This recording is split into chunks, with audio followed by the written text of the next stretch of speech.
Bismillahirrahmanirrahim. Assalamualaikum warahmatullahi wabarakatuh. Kembali lagi di Mari Bercerita bersama saya Revi Ridwan Ahmad dan Ibrahim Rafasya Ahmad. Kita akan membacakan buku Pintar Anak Islam, Cerita 25 Nabi karya Ruli Nasrullah. Kita akan menceritakan tentang Nabi Ibrahim alaihissalam. Dan ingatlah ketika Ibrahim diuji Tuhannya dengan beberapa kalimat, lalu dia melaksanakannya dengan sempurna. Allah berfirman, "Sesungguhnya aku menjadikanmu engkau sebagai pemimpin bagi seluruh manusia." Ibrahim berkata, "Dan juga dari anak cucuku." Allah berfirman, "Benar, tetapi janjiku tidak berlaku bagi orang-orang yang zalim." Surah Al-Baqarah ayat 124. Mengantuk. Pagi-pagi mengantuk sudah. Udah lama ini menangis lagi nih. Rewer mau tidur. Nabi Ibrahim adalah putra Azar bin Tahur bin Saruj bin Draw bin Falij bin Abir bin Shalih bin Arfakshad bin Sam bin Nuh. Ia dilahirkan di sebuah tempat bernama Faddam Aram di kerajaan Babylon, Irak. Rajanya bernama Namrud bin Kan'an. Raja Namrud adalah raja yang sombong dan serakah. Karena kekuasaan dan hartanya yang melimpah, dia merasa dirinya lah yang patut disembah, bukan patung-patung yang dijadikan Tuhan oleh masyarakat Babylon.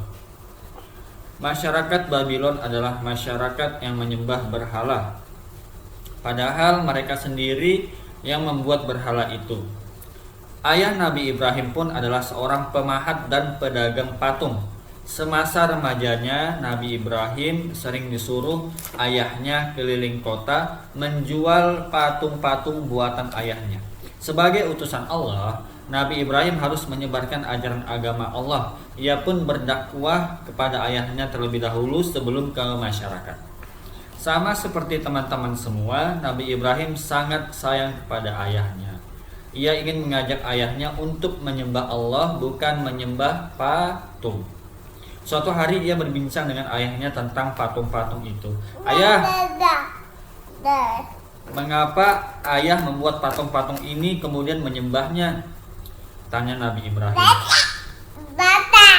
Bapak, ayah. Mbak.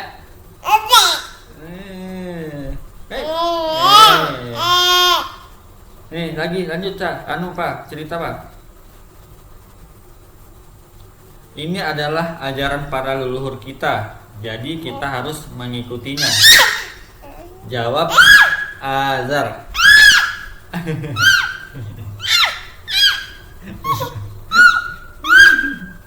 Apa? Bapak. Bapak.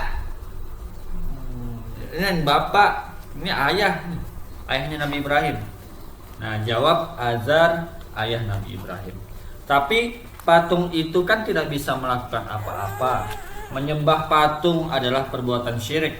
Allah lah yang patut disembah, karena Allah lah yang menciptakan manusia dan semua makhluk.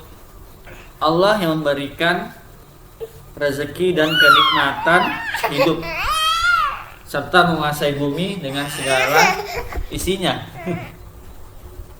Aku sayang ayah, aku tidak mau ayah masuk neraka karena perbuatan ayah ini. Sembahlah Allah ayah. Baru dibilang ngantuk ini. Coba ngantuk. Dengan perkataan yang sopan, ini nih, Nabi Ibrahim berdakwah kepada ayahnya. Ayah Nabi Ibrahim kaget mendengar perkataan anaknya. Dari kecil memang anaknya sudah menunjukkan hal yang berbeda. Nabi Ibrahim tidak mau membuat patung seperti ayahnya, dan ketika menjual patung-patung buatan ayahnya, ia menawarkan kepada masyarakat dengan perkataan, siapakah yang akan membeli patung-patung yang tidak berguna ini? Memang sebagai utusan Allah, Nabi Ibrahim sudah dikaruniai akal sehat sehingga ia mengetahui hal yang baik dan yang buruk.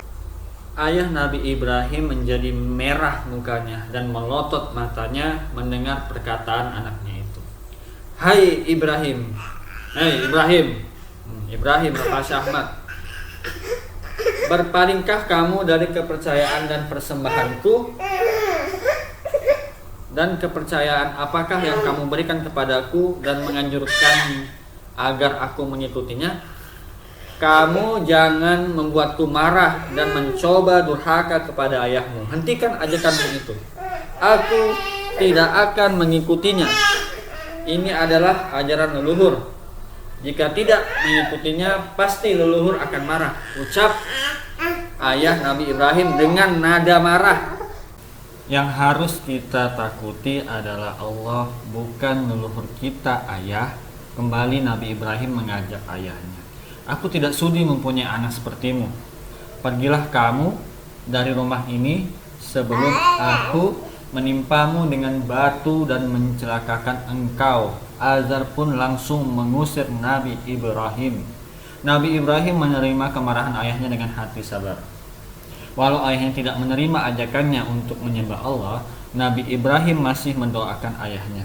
Oh ayahku, semoga engkau selamat. Aku akan tetap memohon ampun bagimu dari Allah. Mudah-mudahan aku tidak menjadi anak yang durhaka. Lalu keluarlah Nabi Ibrahim, meninggalkan rumah ayahnya dalam keadaan sedih karena tidak berhasil menjauhkan ayahnya dari syirik dan kufur. Nabi Ibrahim menghancurkan berhala-berhala. Penolakan ayahnya tidak mengurangi semangatnya untuk tetap berdakwah. Nabi Ibrahim tidak henti-henti dalam setiap kesempatan mengajak kaumnya berbincang tentang kepercayaan masyarakat kepada patung-patung mereka.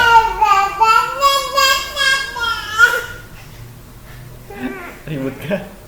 Mau tidur? Butuh ketenangan kah? Nabi Ibrahim juga tidak lupa mengajak mereka untuk menyembah Allah. Akan tetapi masyarakat Babylon tidak mempercayai apa yang dikatakan Nabi Ibrahim. Mereka tetap saja menyembah berhala. Mereka menganggap Nabi Ibrahim sudah berkhianat pada ajaran leluhur mereka. Padahal Nabi Ibrahim sudah menjelaskan bahwa leluhur mereka salah. Setan rupanya telah mengajak leluhur mereka ke jalan yang salah. Masyarakat Babylon memang keras kepala. Mereka menganggap perkataan Nabi Ibrahim hanyalah omong kosong, sehingga Nabi Ibrahim berpikir tidak berguna lagi berdebat dengan mereka. Pada akhirnya Nabi Ibrahim mengambil keputusan untuk merusak berhala-berhala itu. Sudah menjadi tradisi dan kebiasaan penduduk kerajaan Babylon kalau pada hari tertentu mereka keluar kota beramai-ramai. Berhari-hari mereka tinggal di luar kota di suatu padang terbuka, berkemah dengan membawa bekal makanan dan minuman yang cukup. Mereka bersukaria dan bersenang-senang. Semua masyarakat Babylon harus ikut. Akan tetapi Nabi Ibrahim berpura-pura sakit sehingga ia boleh tinggal di rumah. Apalagi mereka merasa khawatir bahwa penyakit Nabi Ibrahim yang dibuat-buat itu akan menular pada mereka bila ia ikut. Inilah dia kesempatan yang kunantikan, kata Nabi Ibrahim dalam hati ketika melihat kota sudah kosong dari penduduknya.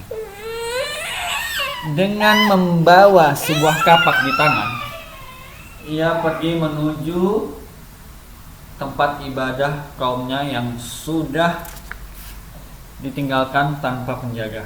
Di sana hanya ada deretan patung-patung di serambi tempat peribadatan itu. Sambil menunjuk kepada sesajen yang berada di setiap kaki patung, Nabi Ibrahim berkata mengejek, "Mengapa kamu tidak makan makanan yang lezat yang disajikan bagi kamu ini? Jawablah pertanyaanku." Akan tapi berhala-berhala itu hanya diam. Kemudian berhala itu ditendang dengan kalimat Allahu Akbar. Ia menghancurkan berhala-berhala itu dengan kapaknya. Patung yang paling besar dibiarkannya utuh dan di lehernya dikalungkanlah kapak Nabi Ibrahim itu. Masyarakat Babylon tentu saja kaget ketika mereka pulang dari luar kota dan melihat berhala-berhala di tempat ibadah mereka sudah hancur. Semua masyarakat bertanya, siapa yang tega melakukan ini?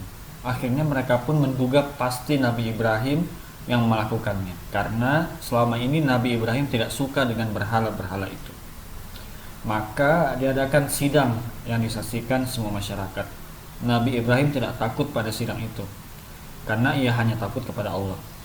Ketika Nabi Ibrahim datang menghadap para hakim yang akan mengadili, ia disambut dengan teriakan, kutukan, dan cercaan. Hal itu menandakan betapa marahnya mereka terhadap perbuatan Nabi Ibrahim. Hakim kemudian memberikan pertanyaan, apakah kamu yang melakukan penghancuran Tuhan-Tuhan kami? Patung besar yang berkalungkan kapak di lehernya itulah yang melakukannya. Coba tanyakan saja kepada patung-patung itu, siapakah yang menghancurkannya? Jawab Ibrahim berdiplomasi. Para hakim pun terdiam. Kemudian berkata si hakim, kamu sudah tahu kan bahwa patung-patung itu tidak dapat berbicara. Mengapa kamu minta kami bertanya kepadanya? Tibalah saatnya yang memang dinantikan oleh Nabi Ibrahim. Jika memang seperti itu, mengapa kalian sembah patung-patung yang tidak dapat berkata itu? Patung-patung tersebut tidak dapat melihat dan tidak dapat mendengar, tidak dapat membawa manfaat, bahkan tidak dapat menolong dirinya dari kehancuran dan kebinasaan. Alangkah bodohnya kalian dengan kepercayaan kalian itu. Cobalah berpikir dengan akal sehat bahwa perbuatan kalian itu telah salah. Setan telah menyesatkan kalian. Mengapa kalian tidak menyembah Allah yang menciptakan manusia? Allah yang telah menciptakan alam beserta isinya. Nabi Ibrahim berdakwah kepada semua. Namun hati mereka telah tumpul. Mendengar perkataan Nabi Ibrahim, akhirnya persidangan menetapkan hukuman bagi Nabi Ibrahim adalah dibakar hidup-hidup. Nabi Ibrahim dibakar hidup-hidup. Seluruh masyarakat Babilonia menyaksikan upacara pembakaran Nabi Ibrahim. Mereka semua membawa kayu bakar untuk dikumpulkan. Setelah kayu bakar tersebut terkumpul seperti bukit, dinyalakanlah api. Tumpukan kayu itu menjadi bukit api. Dengan tangan dan kaki terikat, Nabi Ibrahim dikawal para tentara di sekelilingnya. Nabi Ibrahim pasrah dengan apa yang akan terjadi. Ia yakin Allah pasti akan membantu. Subhanallah, Allah memang Maha Pengasih. Nabi Ibrahim tidak merasakan panasnya api. Allah memang telah memerintahkan api yang membakar Nabi Ibrahim menjadi dingin, sehingga dia selamat dan dapat keluar dari tumpukan kayu yang sudah menjadi abu, tanpa ada sedikit pun luka bakar. Bajunya pun masih utuh. Semua yang melihat kejadian itu heran, mengapa bisa sampai terjadi hal yang demikian. Mukjizat yang diberikan oleh Allah Subhanahu wa taala kepada Nabi Ibrahim membuat sebagian masyarakat ragu akan kepercayaan mereka. Mereka telah membuka hati bahwa benar apa yang dikatakan oleh Nabi Ibrahim. Tuhan mereka tidak mampu berbuat apa-apa. Akhirnya beberapa dari mereka menyatakan ingin mengikuti ajaran Nabi Ibrahim. Pesan moral. Berhala-berhala yang disembah masyarakat Babylon terbukti tidak dapat menyelamatkan diri mereka sendiri dari kehancuran. Lalu, bagaimana patung-patung itu bisa menolong mereka? Alhamdulillah, kita sudah menyelesaikan cerita tentang Nabi Ibrahim alaihissalam. Semoga bermanfaat. Terima kasih yang sudah menonton dan mendengarkan sampai selesai. Sampai jumpa di konten selanjutnya bersama saya Raif Ridwan Ahmad dan Ibrahim Rafasy Ahmad yang sedang tidur pulas karena memang tadi sudah ngantuk, makanya rewel. Terima kasih, sampai jumpa. Wassalamualaikum warahmatullahi wabarakatuh.